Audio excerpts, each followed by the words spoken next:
Бул шахмат. Аны бүтүндөй бир өлкөгө салыштырса болот. Саясаты дагы кызуу жүрөт.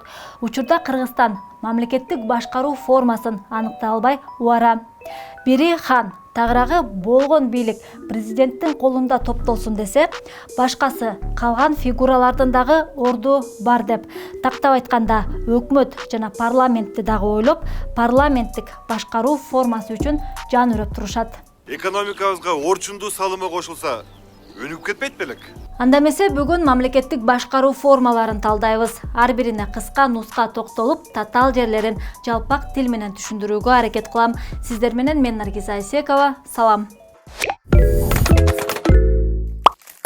Эң алгач эле президенттик башкаруу формасынан баштасак, аты айтып тургандай эле президент бир гана мамлекетти жетектебестен өкмөттү дагы өзү түзүп, аткаруу бийлигин жеке көзөмөлдөйт. Президенттик башкаруудагы өлкөлөрдө парламент адатта мыйзам чыгаруу менен гана алек. Дүйнө жүзүндө президенттик башкаруу формасы кеңири колдонулганы менен Кыргызстанда андай башкаруу 2 ирет революция менен аяктаган. Туңгуч президент Аскар Акаев бардык бийликти өз колуна топтогону менен аны эптей алган эмес. Экинчи президент Курманбек Бакиев негизги бийлик бутактарын өзүнө эмерип, супер президенттик башкаруу формасын орноткону менен акыры өлкөдөн чыгып кетүүгө аргасыз болгон. Бийлигиң болмаса, жортуң түгүл катыныңа да кадырың жок.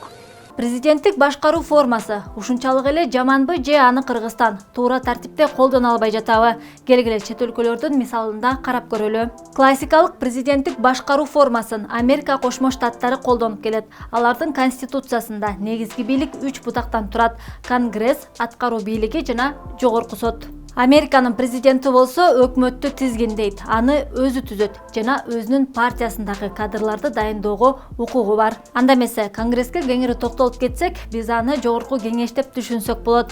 Конгресстин 535 мүчөсү бар. Ал 2 палатадан турат: Сенат жана өкүлдөр палатасы. Сенатта 100 киши, тагыраагы ар бир штаттан 2ден өкүл шайланып келишет.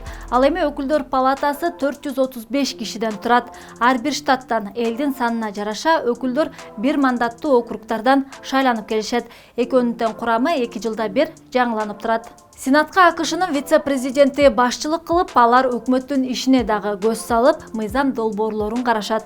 Ал эми өкүлдөр палатасы спикерин өзлөрү шайлап алышып, мыйзам долбоорлорун кабыл алышат. Демократиянын очогу деп эсептелген Америкада президенттик башкаруу формасы дал ушундай негизде түзүлгөн. Бирок президенттик башкаруу формасы бардык эле өлкөлөрдө бирдей тартипте колдонула бербейт. Алсак Түркмөнстан. Түркмөнстандын президенти мажлистен тартып, министрлер кабинети жана жогорку казыятты өзү тизгиндейт. Жада калса борбордук шайлоо комиссиясын дагы өзү түзөт. Алардын мыйзам чыгаруучу органы мажлис деп аталат. Заманбап түшүнүк менен парламент 125 депутаттан турат.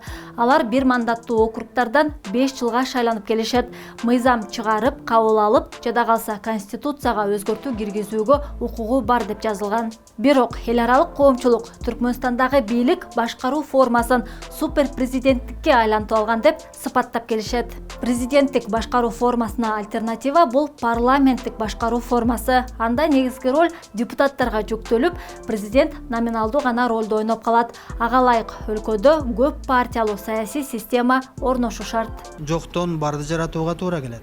Парламенттик башкаруу формасынын өзгөчөлүгү бул өкмөт президенттин астында эмес, бир гана парламенттин алдында жооптуу болот. Бул себептүү өкмөттүн мүчөлөрүн парламенттин көпчүлүк коалициясы аныктайт. Депутаттардын басымдуу бөлүгүнүн колдоосу болсо, алар тынымсыз иштей беришет.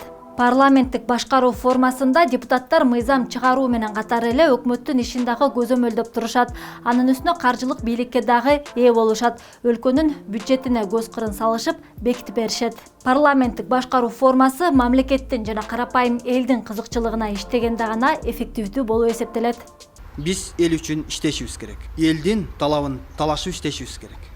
Ал үчүн элдин ой тилегин таба билишибиз керек. Анда эмесе парламенттик башкаруу формасын чет өлкөлөрдүн мисалында карап көрөлү. Бул ыкманы Германия жакшы өздөштүргөн. Алардын федералдык президенти бар. Номиналдуу гана ролду ойногондуктан дүйнө коомчулугу аны анчейин тааный беришпейт. Элчилерди кабыл алып, мунапыс жарыялап, майда чүйдө жумуштарды гана аткарса, мамлекетти башкаруудагы негизги жумуш өкмөт башчынын мойнуна артылган. Өкмөт башчылык Германияда канцлер деп аталат. Тышкы жана ички саясатты бирдей башкарат. Ал эми парламенти болсо Бундестаг деп аталат. Мыйзам чыгарып, көпчүлүк добуш топтой алышса, конституциясына дагы өзгөртүү киргизе алышат. Бундестагда 10дон кем эмес партиядан 709 мүчө отурушат. Ал эми бизде Кыргызстанда 2010 жылы парламенттик башкаруу формасына өттүк деп айтылганы менен аралаш тагыраагы президенттик парламенттик башкаруу формасы орноп калган. Бул эмне дегенди түшүндүрөт. Кыргызстанда парламент дагы,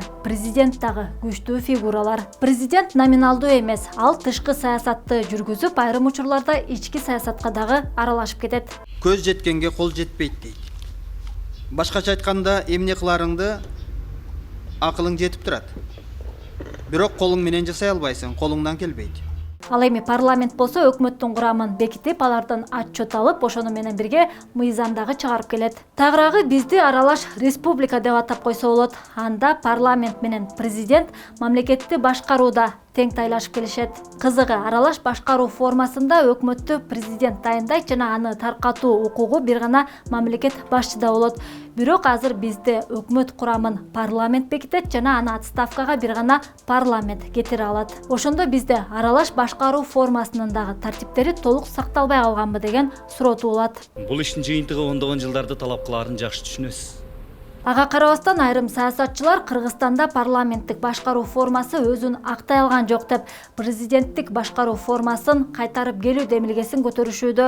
Болбосо Кыргызстанда толук парламенттүү эмес, аралаш башкаруу формасы орноп калган. Мындан улам бийликтегилер кайрадан референдум жарыялашып, Кыргызстанда бир гана жолду парламенттик же президенттик башкаруу формасын тандашыбыз керек деген маселе коюшту. 2021 жылдын 10 январында кыргызстандыктар эки жолдун бирин гана тандап алышы шарт. Ага жараша баш мыйзам кайрадан бычылганы турат.